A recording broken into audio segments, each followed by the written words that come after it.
Russell Saunders coupling. देखिए ज़्यादा बातें मैं नहीं करती, बट इतना तो पॉइंट टू पॉइंट डिस्कस कर सकती हूँ कि जो मैं आप सबके साथ शेयर करती हूँ वो बहुत ईजी लैंग्वेज में होगा। ठीक है, आज मैं शेयर कर रही हूँ रसल साउंडर्स कपलिंग, जो कि फिजिकल केमिस्ट्री का क्वेश्चन है। और ये अगर मैं इसके पेपर की बात करूँ तो ये आपका एमएससी में लॉन्ग में आता है। ठीक है, अब लॉन्ग में आ रहा है तो सीधे सीधे आपको पता है कुछ यूनिवर्सिटी में 10 मार्क्स का आएगा और कुछ यूनिवर्सिटी में 15 मार्क्स का आएगा। तो ये क्वेश्चन आपके लिए काफ़ी ज़्यादा इंपॉर्टेंट है। तो सबसे पहला जो पॉइंट आता है, it is also known as a LS coupling. ठीक है, इसे हम एलएस कपलिंग भी बोलते हैं। अब एल का मतलब होता है ऑर्बिटल एंगुलर मोमेंटम, जो कि मैंने आपको लास्ट क्लास में डिस्कस किया था। और एस का मतलब होता है स्पिन ऑर्बिट। ठीक है, spin orbital momentum quantum number. ठीक है, ये ऑर्बिटल का, ये स्पिन का। तो देखिए जैसे जैसे हमारा स्पिन ऑर्बिटल, ठीक है, और एल यानी कि ऑर्बिटल एंगुलर मोमेंटम एक दूसरे के पास आते हैं, तो जब ये रिएक्ट करते हैं, ठीक है, वो सीधा भी रिएक्ट कर सकते हैं, उल्टा भी रिएक्ट कर सकते हैं। तो जो ये जैसे रिएक्ट करते हैं, आपस में कांटेक्ट करते हैं, उसे ही हम Russell Saunders coupling easy way में बोलते हैं। ठीक है, इसके लिए मैं आपको डेफिनेटली डिस्कस करती हूँ लॉन्ग में, डिटेल्स में जाके, सो दैट कि आपको कोई भी प्रॉब्लम ना रहे। बट ये जो आपस में एक दूसरे के साथ जुड़ेंगे, ठीक है, न्यूक्लियस के चारों तरफ चक्कर लगाए या न्यूक्लियस के साथ में चक्कर लगाए, तो वो आपका क्या रहेगा, ये आपका सीधे सीधे एलएस कपलिंग की फॉर्म होती है। अब देखिए यहाँ पे अगर हम थ्योरेटिकल पार्ट देखते हैं, ऑल एल वेक्टर यानी कि orbital angular momentum of a electron couple together electrostatically to give a resultant L. ठीक है, एल और एस न्यूक्लियस के चारों तरफ सीधे घूमेंगे या उल्टे घूमेंगे। जैसे ही घूमेंगे एक ये क्या करेंगे, एक मैग्नेटिक फील्ड जनरेट कर देंगे। ठीक है, मैग्नेटिक फील्ड मैं शॉर्ट में लिख रही हूँ, फील्ड जनरेट कर देंगे, जिस मैग्नेटिक फील्ड को ही हम एलएस कपलिंग बोलते हैं। सिंपल से सिंपल लैंग्वेज इसकी ये हो सकती है। मुझे पता है आज तक आप लोग सिर्फ इसे रट के पास हो रहे होंगे, आपके पॉइंट्स क्लियर नहीं हो रहे होंगे, बट अब ऐसा नहीं होगा। अभी आपके पॉइंट्स भी क्लियर होंगे और आपके फैक्ट भी क्लियर होंगे। ठीक है, क्या बोला मैंने, एलएस कपलिंग क्या है कि जो आपका ऑर्बिटल एंगुलर मोमेंटम है और जो आपका स्पिन ऑर्बिटल मोमेंटम है, ठीक है, ये न्यूक्लियस के क्या करते हैं, चारों तरफ अब ये अपनी एक्सिस पे सीधा उल्टा घूम के जैसे भी एक मैग्नेटिक फील्ड जनरेट कर देते हैं, मैग्नेटिक फील्ड जनरेट कर देते हैं। ठीक है, और इसका जो इंटरेक्शन होता है, इन दोनों का मैग्नेटिक फील्ड जनरेट करने पे जो इंटरेक्शन है, इंट्रैक्शन है, that is known as a LS coupling. ठीक है, अब सिंपल से सिंपल लैंग्वेज इससे नहीं हो सकती। ठीक है, अब ये तो मैंने आपको समझा दिया जो समझाने का था। अब हम थोड़ा थ्योरेटिकली पढ़ लेते हैं, क्योंकि आपका लॉन्ग में पेपर आएगा तो आपको थ्योरेटिकली मटेरियल भी उसके लिए चाहिए।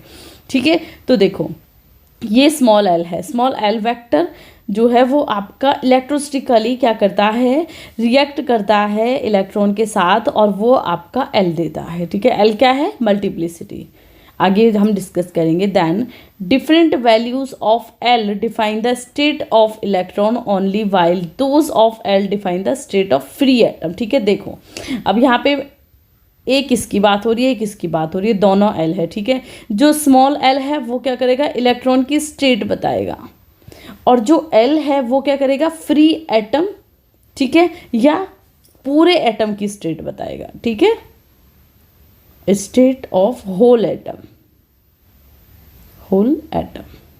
ठीक है, जो आपका एल है वो क्या हो सकता है, इंटीगर हो सकता है, 0 भी हो सकता है, 1 भी हो सकता है, 2 भी हो सकता है, 3 भी हो सकता है, 4 भी हो सकते हैं। ठीक है, तो ये थ्योरेटिकली उसमें लिखा हुआ है जो मैंने अभी आपको हिंदी में बता दिया। अब देखो different values of L R represented by capital letters. ठीक है, एल को हम कैपिटल लेटर्स से यहाँ पे डिफाइन करते हैं एज अ मुल्की नोशंस शोन बिलो। ठीक है, यानी कि हम मुल्की नोशंस भी कहते हैं। देखो हम पढ़ते आ रहे हैं ना SPDF, इसे मैं ऐसे बताती हूँ क्योंकि हमने ऐसे ही पढ़ा था SPDFGH। 0 से स्टार्ट करेंगे, 0 1 2 3 4 5। हमने बात की थी ना एल की वैल्यू क्या हो सकती है, इंटीगर हो सकती है इंक्लूडिंग 0। ठीक है, अमूल की नोशंस SPDF हमारी क्लास होती ही हैं। अब देखो L value of electron in a field SPDF ETC orbitals is a 0। ठीक है, for 6 electron it's completely field p orbital for which. देखो हम हमेशा से बात करते आ रहे हैं ना, s होता है, ठीक है, P होता है, D होता है, F होते हैं। ये क्लासेस होती हैं 1s1 2s2 2p2 2p3, ये चीज़ें हम डिस्कस करते आ रहे हैं। अब देखो L इज इक्वल टू 1 है तो L की वैल्यू क्या क्या हो सकती है, जो आपका कैपिटल L है, +1 0 देन -1, ठीक है। ये हमारा px में हो जाएगा, ये py में हो जाएगा, pz में। मान लीजिए ये कहना चाह रहा है कि p फील्ड में है और 6 इलेक्ट्रॉन है, ठीक है। 6 इलेक्ट्रॉन ऐसे फिल्ड होंगे, ये px होगा, ये py होगा और ये pz होगा, ठीक है। L इज इक्वल टू हमें 1 दिया है तो इसकी वैल्यू 0 0 होगी, सॉरी 1 होगी, देन 0 होगी, देन -1 होगी। ये चीज़ तो क्लियर है। और ये हमारे क्या है, ये है मैग्नेटिक क्वांटम नंबर्स, हम इन्हें बोलते हैं, ठीक है। ये क्लियर हो गया कि 6 इलेक्ट्रॉन के लिए कैसे फिल हुआ। अब हम क्या करेंगे, px ऑर्बिटल हम पहले निकालेंगे। अगर m इज इक्वल टू 1 है, m इज इक्वल टू 0 है और m इज इक्वल टू 1 है, क्योंकि l इज इक्वल टू 1 है तो इसकी तीनों वैल्यू m की ये हो सकती हैं, ठीक है। +1 भी हो सकती है, 0 भी हो सकती है और -1 भी हो सकती है। अब ये चीज़ें तो आप लोगों ने अपने ग्रेजुएशन में कर ली होंगी, ठीक है। ग्रेजुएशन भी मैं ज़्यादा बोल रही हूँ, 10th 12th में हमें करा देते हैं, बट फिर भी मैं फिर से आपको ये क्लियर करा देती हूँ। L इज इक्वल टू 1 है तो चांसेस हैं कि m की वैल्यू 3 हो सकती हैं। अब जो 3 हो सकती वैल्यू हैं उनके लिए देखो, m इज इक्वल टू अगर 1 है तो s इज इक्वल टू कितना होगा, पॉजिटिव, क्योंकि ये क्या है आपका फर्स्ट इलेक्ट्रॉन, ठीक है। तो s की वैल्यू क्या हो गई, पॉजिटिव। हमें पता है ना जो ऊपर का इलेक्ट्रॉन होता है उसकी वैल्यू कितनी होती है, +½ जो नीचे इलेक्ट्रॉन होता है उसकी वैल्यू कितनी होती है, -½ फॉर s, ठीक है। देखो तो +½ हो गए फर्स्ट इलेक्ट्रॉन के लिए, ठीक है। अब हमें m की वैल्यू हमने ये क्या बताई थी, 1 1 1 बताई थी। मैं इसे एक बार यहाँ से रब कर देती हूँ, ठीक है। ये m था ना, तो ये फर्स्ट इलेक्ट्रॉन के लिए था, ये 2 के लिए था, ये 3 के लिए था, ये 4 के लिए, 5 के लिए, 6 के लिए। अब ऐसा मैंने क्यों लिखा, नंबरिंग इलेक्ट्रॉन की कैसे होती है, इलेक्ट्रॉन कैसे फिल्ड होते हैं अभी बताया था। ये 1 इलेक्ट्रॉन, ये 2 इलेक्ट्रॉन, ये 3rd इलेक्ट्रॉन। कलर चेंज करती हूँ एक सेकेंड सो दैट कि आपका क्लियर हो जाए। देखो फर्स्ट इलेक्ट्रॉन पहले ये भरेगा, फिर ये भरेगा, फिर ये भरेगा, फिर ये अपोजिट साइड आएगा, फिर ये अपोजिट साइड आएगा, फिर ये अपोजिट साइड आएगा। तो ये दोनों m की वैल्यू हो गई सीधे सीधे, ये दोनों m की 0 वैल्यू हो गई, ये m की माइनस वैल्यू हो गई। तो हम m की 1 के लिए वैल्यू निकाल रहे, तो अभी हमारा ये इलेक्ट्रॉन क्या है, अपोजिट है। तो यहाँ पे आपको समझ आ गया कि एक तो ये 4th इलेक्ट्रॉन होगा प्लस ये नेगेटिव होगा। क्यों हुआ, फील्ड के लिए। देखो L is equal to 0, m की 3 वैल्यू हो गई। अब m की जब 3 वैल्यू हुई है तो 1 by 1 फील्ड होगा, ठीक है। एक इलेक्ट्रॉन आया, दूसरा आया, तीसरा आया। अब 4th इलेक्ट्रॉन भरना है तो वो ऐसे, 5th ऐसे, 6th ऐसे। तो ये यहाँ पे वैल्यू हमारी 4th इलेक्ट्रॉन के लिए कैसी आ गई, -½ क्योंकि ये क्या है, अपोजिट साइड। अब हम निकालेंगे m इज इक्वल टू 0 के लिए, ठीक है। तो m इज इक्वल टू अगर 0 है तो ये हमारा 2nd इलेक्ट्रॉन के लिए होगा। फर्स्ट तो हो गया, 2nd इलेक्ट्रॉन के लिए +½ हो गया, फिर ये हमारा क्या है, 5th इलेक्ट्रॉन के लिए -½ हो गया। सेम हमारा -1 के लिए रहेगा कि ये हमारा 3rd electron plus 6th electron, ठीक है, +½ एंड -½ अब मैं सोच रही हूँ आपको भी लग रहा होगा कि मैम बोलने में शायद आपको इतना समझ नहीं आ रहा हो, बट जिन्हें ये चीज़ें क्लियर है ना वो बहुत अच्छे से समझ गए होंगे। एक बार मेरा दिख के समझ लेना तो आपको ये क्लियर समझ आ जाएगा। अब देखो हम अगर टोटल एंगुलर मोमेंटम निकालेंगे तो इसे हम J से तो डिनोट करते हैं, ठीक है, प्लस इसकी वैल्यू हम निकालते हैं L प्लस एस या L माइनस एस। हमें दोनों फॉर्म में निकालनी है, L प्लस एस भी करके देखना है और L माइनस एस भी करके देखना है, जब भी हम टोटल नंबर निकाल सकते हैं J, ठीक है, क्योंकि हमें मैक्सिमम वैल्यू भी निकालनी है और हमें मिनिमम वैल्यू भी निकालनी है। क्लियर, यहाँ तक कोई डाउट? यस। अब देखो एग्जाम्पल ले लिया हमने D1 के लिए, यही आपको बहुत एग्जाम्पल लेने हैं बट मैं D1 के लिए बता रही हूँ। देखो D1 के लिए है तो L इज इक्वल टू हमारा 2D हो गया। अब आप सोचोगे D कैसे हो गया,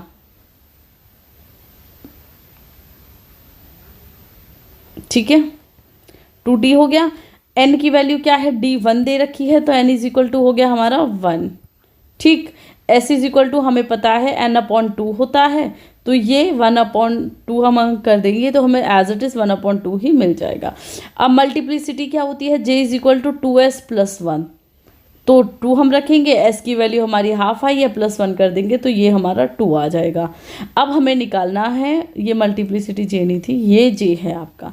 J इज इक्वल टू हमें दोनों फॉर्म रखनी है, L प्लस एस भी रखनी है, L माइनस एस भी रखनी है। L क्या थी 2, S कितना आया पॉजिटिव, सॉरी हाफ, ठीक है, पॉजिटिव में हाफ, तो 2 प्लस हाफ, तो आपको पता है कि ये कितना हो गया, 2 2 ज़ा 4 प्लस 1 तो 5/2 हो गया। देन 2 माइनस 1/2 तो 2 2 ज़ा 4, 4 में से -1 कर देंगे अपॉन 2 तो 3 - 2, ठीक है। अब देखो इसकी पॉसिबल टर्म्स हम ऐसे लिखते हैं n plus L J upon 2, तुम्हें ये क्लियर होता है तो ठीक है, वरना सिर्फ डायरेक्ट ऐसे भी लिख सकते हो। हमारी क्या थी, d थी ना, हम d के लिए वैल्यू निकाल रहे थे, d, तो हम क्या करेंगे 2d, मैक्सिमम वैल्यू कितनी आई 5/2, मिनिमम कितनी आई 3/2, बस लोअर स्टेट और हाईयर स्टेट ये पुट कर देंगे। अब ऐसे आपको हर एक के लिए निकालना है। D2 के लिए भी मैं एग्जांपल दे देती हूँ, n इज इक्वल टू 2 हो गया हमारा, जब तक खुद नहीं करोगे जब तक समझ नहीं आएगा, बी क्लियर, ठीक है।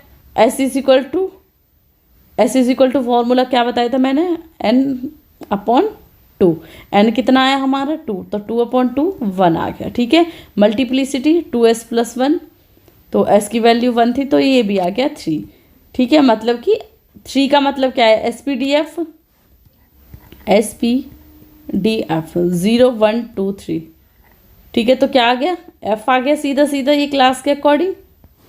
अब देखो, अब हम J की वैल्यू निकालेंगे, 2S प्लस 1 भी कर लेंगे, L प्लस 1 भी कर लेंगे, L माइनस एस भी कर लेंगे। ये मैं थोड़ा बोलने में मिस्टेक कर गई हूँ, आप सोचने में मत करना, ठीक है।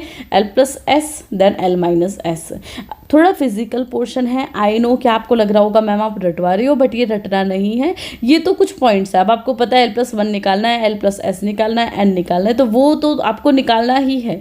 तरीका कैसे मैं निकालने का वो मैंने सिंपल आपको बता दिया, ठीक है। फिर भी नहीं समझ आ रहा तो 12th क्लास की किताब लो, सब कुछ समझ आ जाएगा, ठीक है। और फिर भी समझ नहीं आता एक बार मुझे बता देना, मैं फिर से आपके साथ ये आपके डाउट्स क्लियर कर दूंगी। L प्लस एस, L की वैल्यू पुट कर दो, S की पुट कर दो, ये आ गई। Same L minus S negative करके कटा दो। अब इसकी जो टर्म्स है वो क्लियर कर दो। देखो 4 तो 3F था हमारा, 4 लिख दिया, 2 लिख दिया, एंड 3F3 लिख दिया। अब इसमें जो ग्राउंड स्टेट है वो कर दिया और जो हाईयर स्टेट है वो भी हमने पुट कर दिया, हो गया ये हमारा। अब यहाँ पे ये टेबल MSc के अकॉर्डिंग इंपॉर्टेंट है, तो ये टेबल आप कर लेना। वो मैंने समझाया था, टेबल डायरेक्ट दे रखी है आपकी बुक में, वो समझा नहीं रखी, बट डेफिनेटली मुझे तो समझाना है आपको, तो ये समझाने का देखो। D1 के लिए अनपेयर्ड इलेक्ट्रॉन 1 आए थे, S हमारा आया था हाफ, मल्टीप्लिसिटी 2S प्लस 1 आई थी, J की वैल्यू 2D थी हमारी, ठीक है। डिफरेंट वैल्यूज़ क्या क्या थी, 5/2 एंड 3/2 थी। पॉसिबल टर्म्स हम कैसे कैसे लिख सकते हैं, 2D 5/2 ये लिख सकते हैं। अब इसमें ग्राउंड स्टेट क्या थी वो लिख दिया। अब ऐसे आपको ये निकालना है D10 तक, ठीक है। 5 इलेक्ट्रॉन्स होते हैं ना।